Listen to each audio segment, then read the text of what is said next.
Paano kung malaman mo na yung kausap mo pala ay nasa ibang panahon? Anong gagawin mo?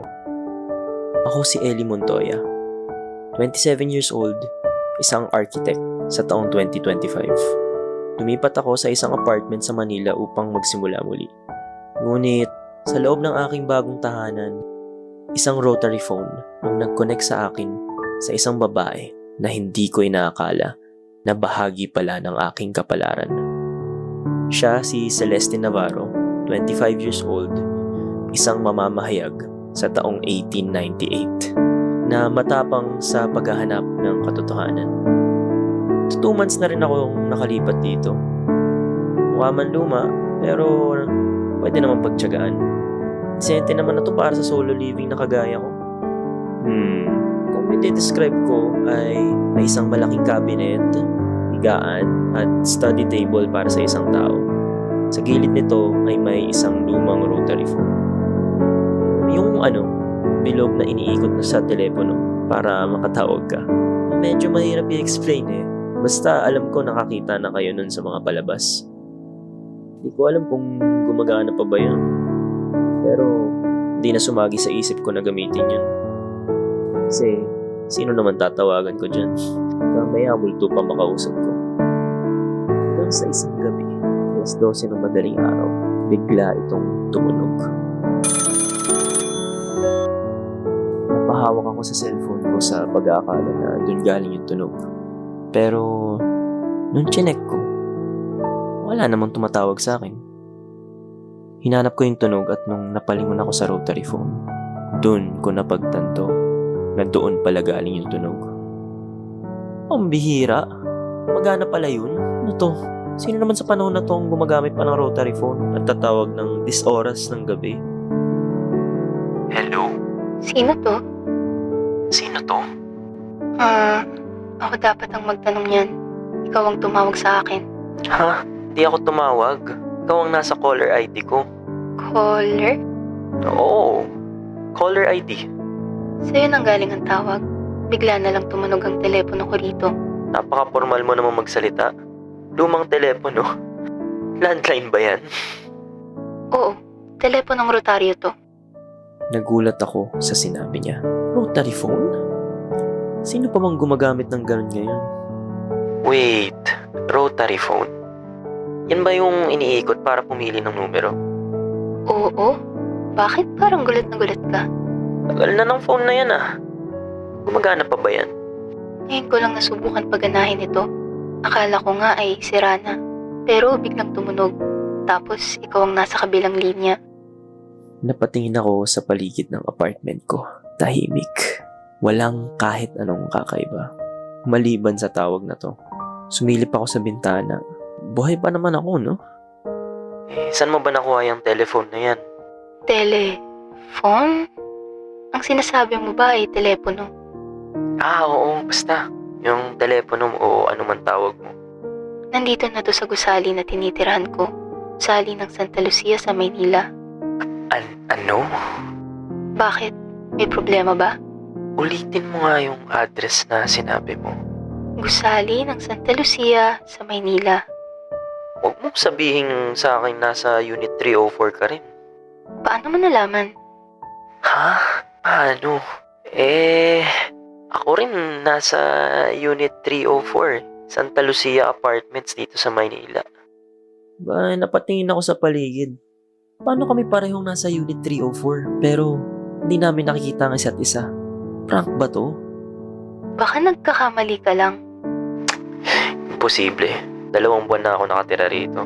Ako naman ay kakalipat ko lang nitong 1 linggo. E di, baka ikaw nga yung mali. Sandaling nawala sa linya yung babae. Nagtitripan ba ako nun? Sinilip ko at tama naman ang numero ng aking silid. Weird. Dapat alam ko kung may ibang nakatira sa unit na to. Scammer ka ba? Scam? Anong lingwahe ang sinasabi mo? Ha?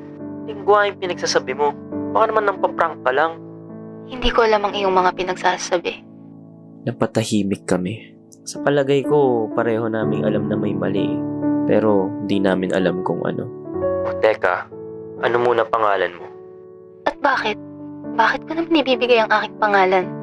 At paano natin malalaman kung sinong nasa maling apartment kung hindi mo sasabihin pangalan mo? Celeste ang aking pangalan. Celeste ano? Apelyido ba? Anong apelyido mo? Navarro. Celeste Navarro. Sige antayin mo ako saglit at tatanungin ko yung landlord ng lugar na to. Lord, bakit mo naman itatanong sa Diyos kung sino may mali rito?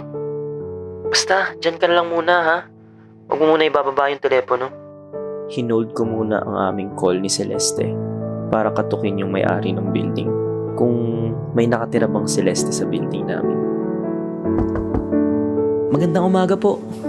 Gusto ko lang po sana may tanong kung may nangungupahan po ba na Celeste Navarro dito? Sabi niya po bagong lipat lang daw po siya eh. Celeste? Wala naman ako kakalalang Celeste. Tsaka walang bagong lipat dito. Ikaw yung huling lumipat dito sa building natin.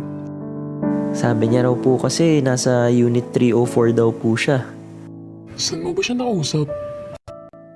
Dun sa lumang rotary phone po na nakalagay sa kwarto ko. Rotary phone?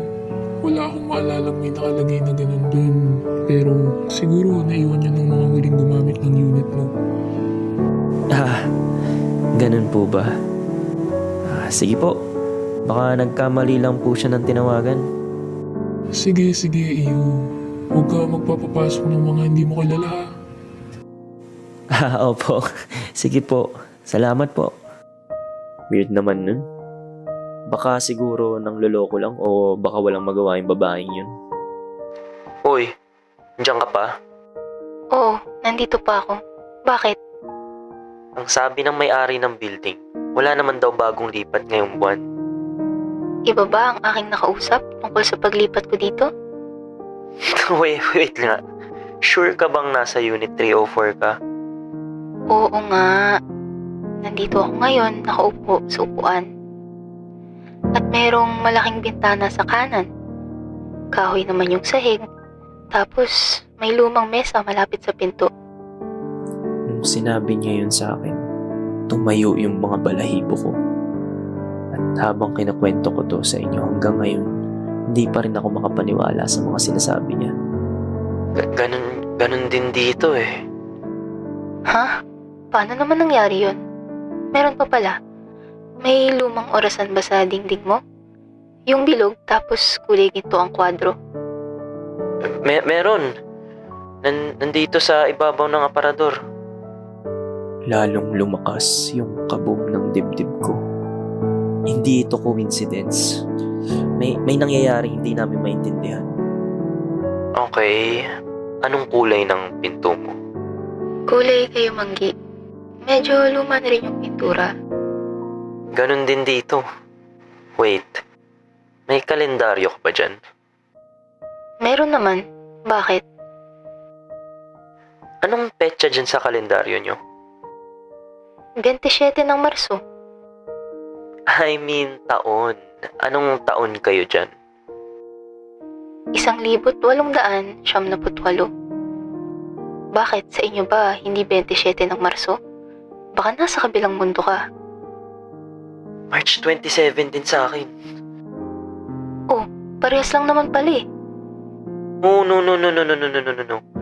March 27, 2025. Dito sa lugar ko.